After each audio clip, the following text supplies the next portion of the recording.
Okey, Hamid, hari ini selain daripada kuliah, saya juga akan terangkan satu lagi PB. Okey, so baru saja dapat arahan. So lepas satu sajalah PB. Sementara kamu orang masih di rumah, boleh juga siap dalam 1 jam, setengah jam pun boleh siap. Eh,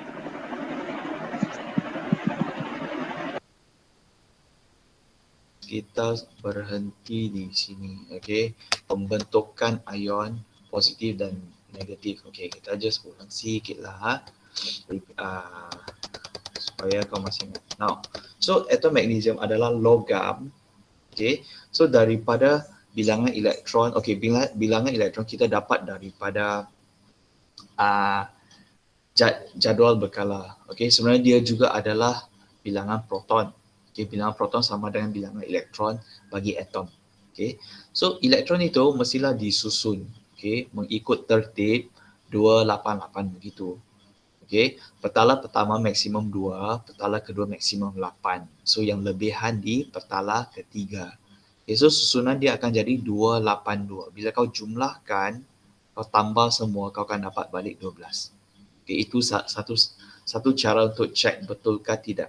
Okay, now so kau sudah susun 282, kita dapati kalau di petala paling luar bukan 8 kan, dan kalau petala pertama bukan 2, maksudnya dia bukan duplet ataupun oktet, dia tidak stabil. So macam mana mau stabil? Magnesium adalah logam. Logam cenderung untuk mendermakan elektron dia ataupun melepaskan. Nah, untuk jadi stabil 282 sama ada dia jadi 28 ataupun 288. Okey, tapi yang paling dekat ialah 28. Okey, sebab dia hanya perlu melepaskan 2 sahaja. Okay, so 28 begitu, ion magnesium adalah stabil. Dia sudah mencapai susunan elektron oktet. Okay, pada masa yang sama, sebab dia sudah hilang 2 negatif bahkan, dia sendiri akan jadi 2 positif. Okay, now lepas derma, atom akan menjadi ion positif. Nah, ini untuk logam. Untuk yang bukan logam adalah begitu. Okay, klorin. Okay, contoh yang ini ialah klorin. So klorin dari bilangan elektron dia adalah 17. Okay, so susunan dia petala pertama 2, kedua 8. Okay, sudah ada 10. Baki berapa? Baki masih ada 7. Okay, so 7 ini dimuatkan ke petala ketiga. So susunan dia 287. Okay, so atom bukan logam cenderung untuk menerima elektron. Okay, untuk jadi stabil. So 287 akan jadi 288. Yang ini adalah stabil sudah. Tetapi sebab dia tambah satu negatif bahkan, dia sendiri akan jadi negatif.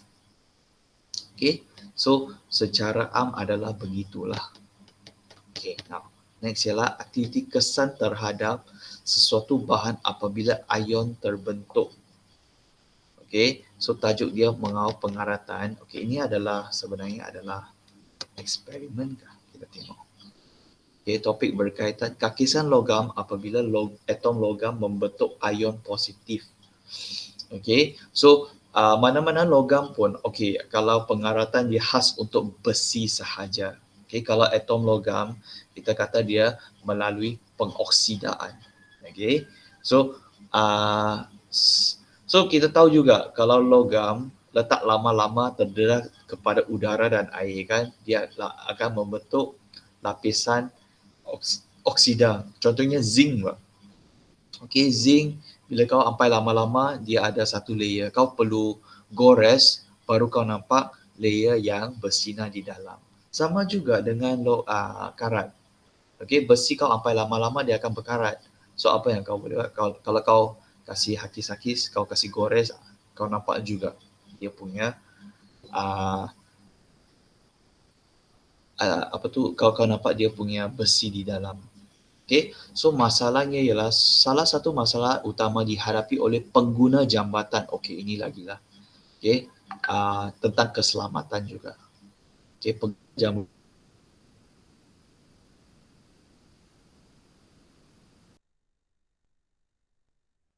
besi perlu dikekalkan dalam keadaan baik. Kalau besi itu tidak dikekalkan, lama-lama karat itu akan merebak, kan? So satu keselamatan, dua pun sebab ekonomi. Kalau balik-balik kau kena tukar jambatan, mahal juga kan, banyak duit. Okay, so kita tengok berdasarkan masalah di atas, bincangkan cara kerja penyelenggaraan dilakukan pada jambatan dan kenderaan.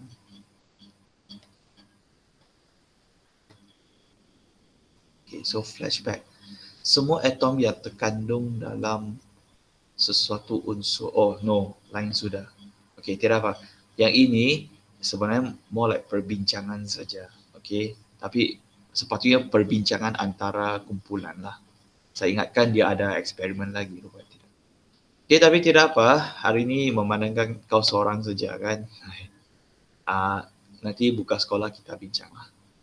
Okay, now. So, kita masuk subtopik baru pasal isotop. Okay, sebelum kita tengok isotop, flashback dulu. Okay, yang kamu sudah belajar sebelum ini. Semua atom yang terkandung dalam sesuatu unsur, bilangan proton, dia adalah sama dengan bilangan elektron. Neutron dia sebenarnya lain. Okay, sebenarnya elektron. Sini silap sudah. Okay. Elektron. Okay. Now, so isotop. Tengok dulu isotop. Nah, dia adalah unsur tertentu yang atom mempunyai bilangan proton yang sama. Okey. Nah, sampai sini kan, bilangan proton yang sama bermaksud dia adalah unsur yang sama. Okey, ingatlah nombor proton itu ataupun bilangan proton adalah macam IC, tidak boleh bertukar-tukar. Okey, so dia adalah sangat unik.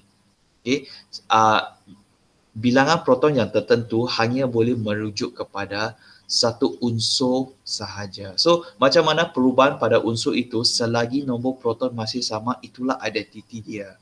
Okay. Tetapi isotop, in this case, dia unsur sama tetapi bilangan neutron berlainan. Okay, so kita tengok contoh yang ada di sini dulu. Okay. Hidrogen 1, 2, 3. Kau tengok bilangan proton hidrogen masih sama, masih 1. Okay, itu IC dia. Okay, bilangan elektron sama jugalah. Proton dan elektron adalah sama. Tetapi kau tengok bilangan neutron di sini berbeza. So, identiti dia masih sama tetapi bilangan neutron yang adalah berbeza. Neutron dengan proton adalah dikandung dalam nukleus, elektron di luar. Okay, so yang bezanya di sekarang hanya bilangan neutron. Okay, sama juga kau tengok carbon. Okay, carbon 12, 13, 14. Okay, yang 12 ini adalah hasil campuran 6 dan 6, 13, 6 dan 7. Okay, bilangan proton dan neutron campur, kamu akan dapat nombor nukleon di sini. Okay, karbon berapa. So kau tengok, untuk karbon, bilangan proton masih sama. 3 pun masih 6. Tetapi yang bezanya ialah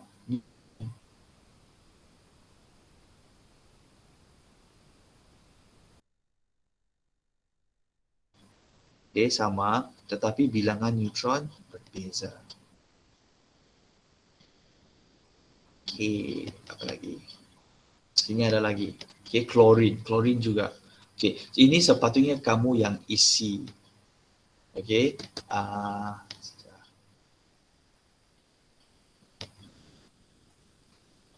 Amin, kau cuba apa? Boleh tak kau cuba kasih tahu saya berapalah yang perlu diisi. Okay, di sini dia bilangan proton, bilangan neutron dan nukleon. Oh, bukan elektron. Dia tidak kasih elektron. Okay, klorin dulu bah.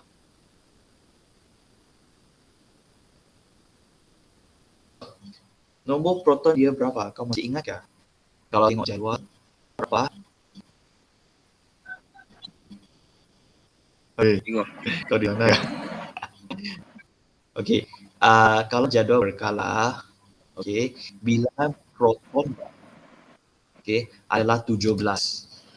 Ini adalah dalam jadual berkala. Now, seperti saya sebut tadi, kalau isotop, dia punya bilangan proton masih kekal sama. Walaupun dia identiti klorin bahkan Tapi yang bezanya ialah nombor nukleon. Now,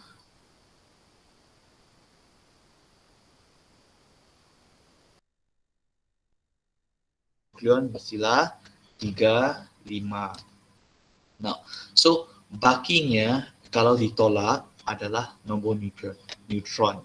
So nukleon, nukleus bagan, dalam nukleus ada berapa biji? 35 biji.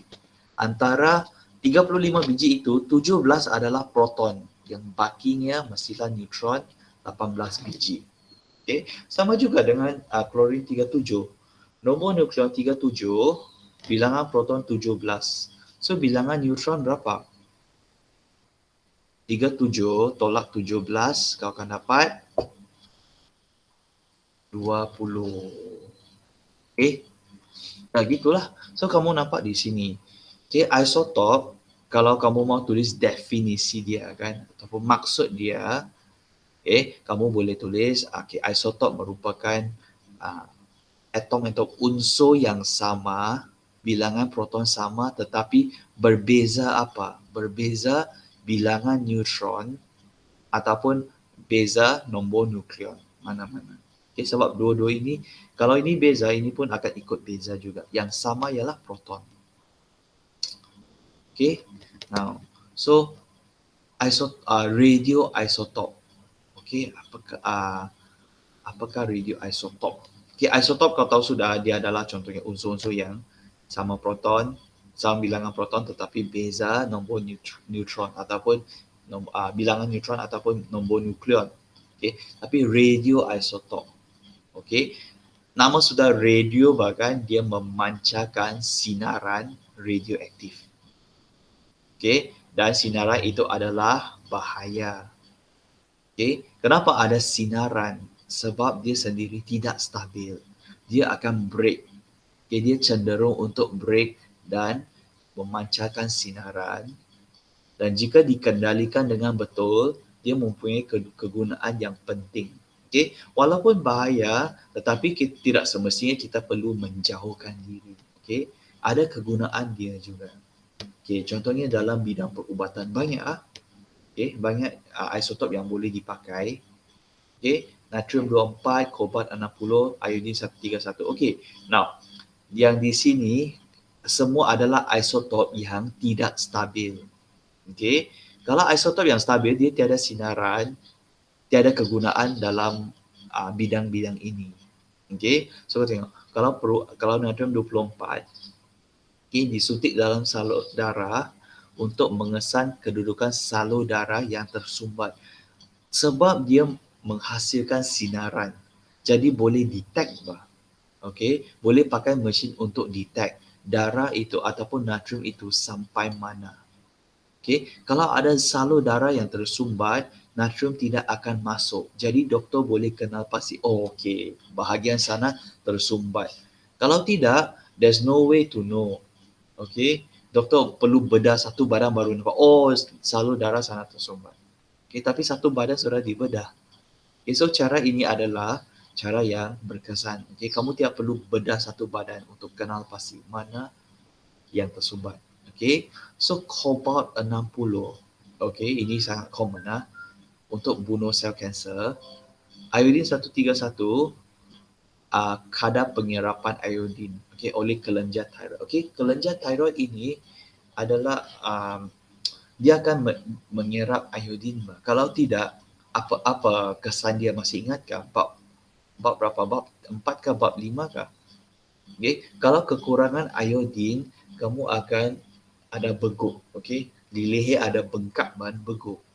So iodin sangat penting untuk kelenjar tiroid. So macam mana doktor mau tahu sudah serap ke tidak iodin yang diberi kepada kamu? So dia guna iodin 131 yang ada sinaran. So bila diserap oleh kelenjar tiroid, doktor boleh detect. Pakai mesin. Dia sudah diserap oleh kelenjar tiroid. Kalau sudah suntik tapi kelenjar tiroid masih tiada iodin 131, maksudnya penyerapan tidak berlaku. Okay, next, pertanian, fosforus dan karbon. Fosforus dulu. Fosforus adalah salah satu bahan yang digunakan dalam baja juga. Memang diperlukan juga oleh tumbuhan. Jadi kalau dia disuntik ke dalam akar, dia digunakan untuk mengkaji kadar penyerapan baja fosforus. Okey, fosforus yang stabil tidak mengeluarkan sinaran, kita tidak tahu diserap sudah atau tidak. Okey, tetapi kalau kita pakai yang ada radioaktif punya kan.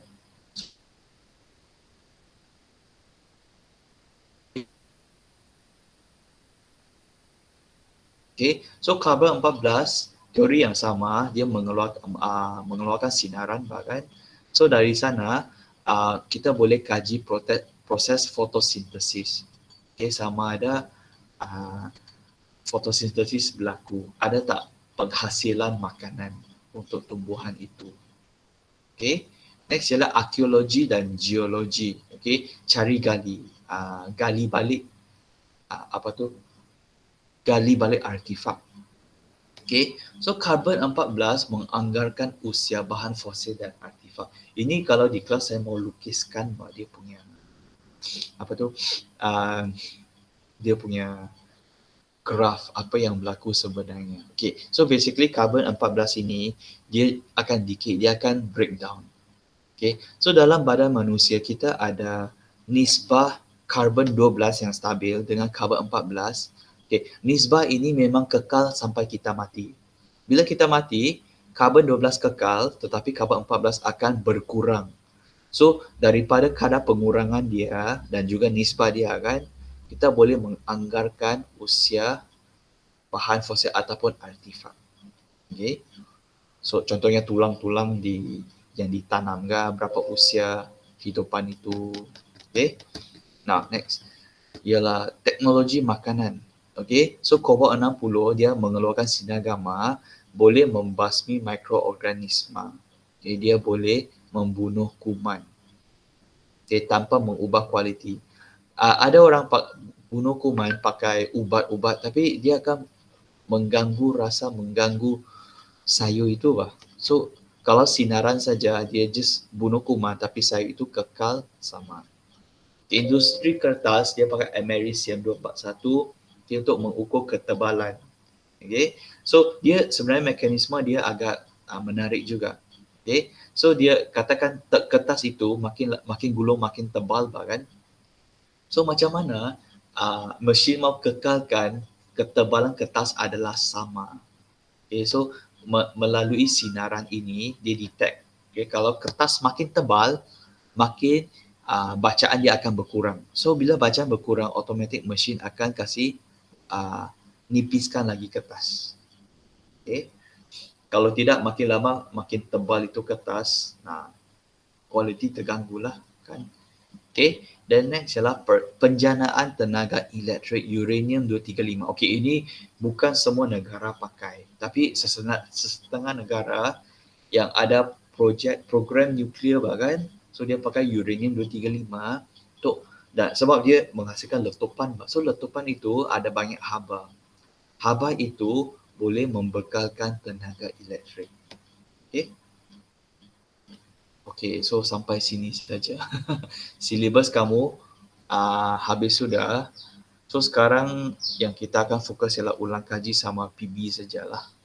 Okay, so saya terangkan dulu apa yang kamu perlu buat dalam PB. Okay, so harap-harap nanti kawan kau dengar juga lah. Okay, sekejap.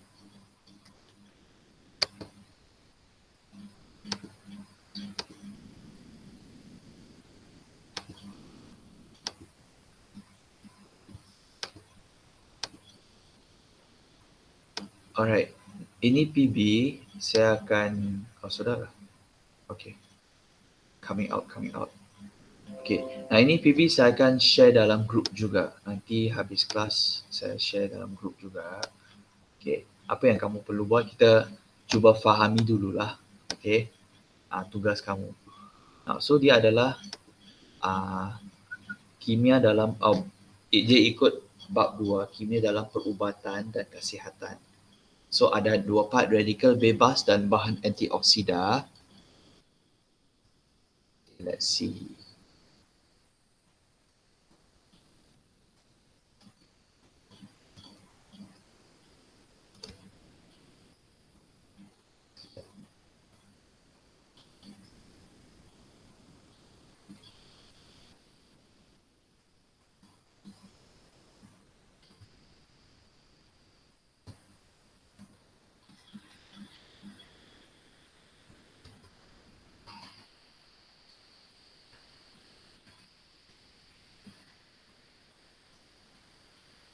Oh, sekejap.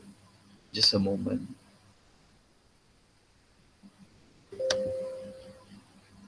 Okay, sorry.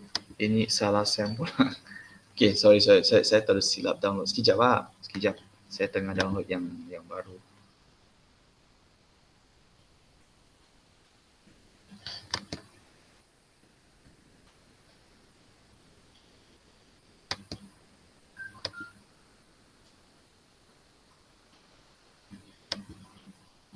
Ngam sudah.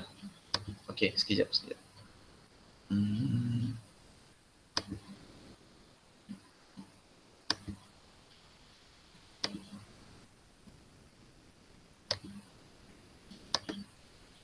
Alright, now. So, sorry ya. Ini disebabkan ada penataran tu hari. Okay, sudah keluar kah? Let's see. Okay, sudah keluar. Okay, itu hari ada penataran antara dalam kalangan guru sains. Okay, so diorang pun sudah tentukan kita mau buat peta minda. Ada amali juga tapi tunggu buka sekolah. Okay, so fun science kita buat peta minda. Okay, tajuk dia ialah teknologi hijau dalam melestarikan alam. Okay, so kita mengaplikasikan teknologi hijau dalam mengenai isu sosial saintifik dalam 4 sektor ini. Okay, 4 sektor ini ada dalam nota juga yang saya ada buat kelas dalam nota yang kalau tidak silap print out ada juga. Kalau tidak kau tengok soft copy saja dalam group. Okay. So apa yang kamu perlu buat setiap pelajar ini bukan kumpulan. Kalau dulu bahkan ada group work assignment, lepas itu buat slide dan buat pembentangan. Okay, so ini kamu perlu menghasilkan satu peta minda berdasarkan salah satu sektor di bawah. Okay, so antara 4 sektor ini hanya pilih satu sahaja, jangan buat semua. Okay, dan kamu perlu buat peta minda. Okay, bukan slide dah, peta minda sahaja. So dalam sektor yang dipilih, mana-mana ABCD yang kau pilih, pastikan anda membina satu peta minda mengenai 3 subtopik di bawah. Okay, contohnya kau pilih sektor tenaga. Okay, kau perlu sebut apakah isu sosio-saintifik dia. Okay, semua ada dalam nota. Okay, ataupun kamu mau cari lebih maklumat online pun boleh. Okay, faktor yang menyumbang kepada isu sosio-saintifik dan aplikasi dia. Okay, aplikasi teknologi hijau dia untuk menyelesaikan isu yang kamu sebut tadi. Okay, arahan dia hasil peta minda anda hendaklah bertulis atau lukis dengan tangan. Okay, kalau dia bilang lukis dengan tangan dan mengandungi elemen seperti grafik, teks, image yang berwarna. Okay, nah itu hari kita orang guru sains ada bincang. Kalau kamu